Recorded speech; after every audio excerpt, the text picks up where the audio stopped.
Ang mga DDS talaga wala nang mga issue. Para kayong namumulot ng basura sa basurahan, no?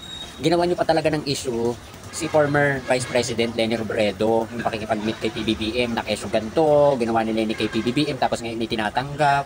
Kayo talaga may mga issue lang. At ito pa, yung pagbisita ni Kiko Pangilinan sa Malacanang, nung pagbibigay pugay sa pelikulang Pilipino, ginawan din nila ng issue na kung ano na daw sinasabi tapos tinatanggap. Alam nyo guys, tapos na ang eleksyon, presidente na si PBBM. At walang tulak kabigin ang presidente dahil hindi naman niya mandato ang kanyo ay bigyang importansya, lalo na't wala naman kayong maitutulong sa Pilipinas at sa taong bayan.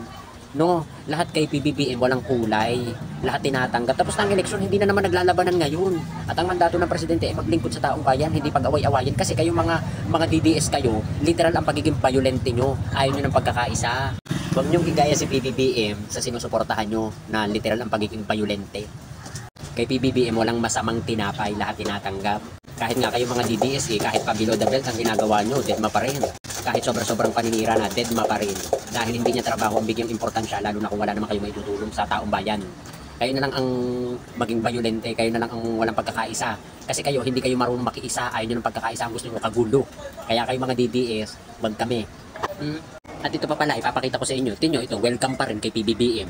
Nakapunta pa rin sa Malacanang, di ba? Ang tigas ng mukha. So ito. O ayan, kilala nyo yan. Ang tigas ng mukha niyan. O, may pinapakita ba yan na pagsuporta kay PBBM? Pero welcome pa rin sa Malacanang, tinatanggap pa rin, tinatangkilik, pinapakitunguhan ng ayos. Kasi kayong mga DDS, literal na literal ang pagiging violente nyo. Gusto nyo, kagulo, ayaw nyo ng pagkakaisa. Sana kayo din. Kita nyo si Robin, yung isang patunay na yan. Kaya wag kami mga DDS. Tutok-tukin kayo sa lungs. Charot lang.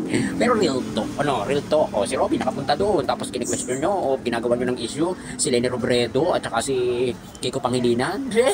Wag kami. O ayaw nyo ng pagkakaisa, kayo na lang. Wag nyo na kami idamay sa inyong mga chene-chenelin.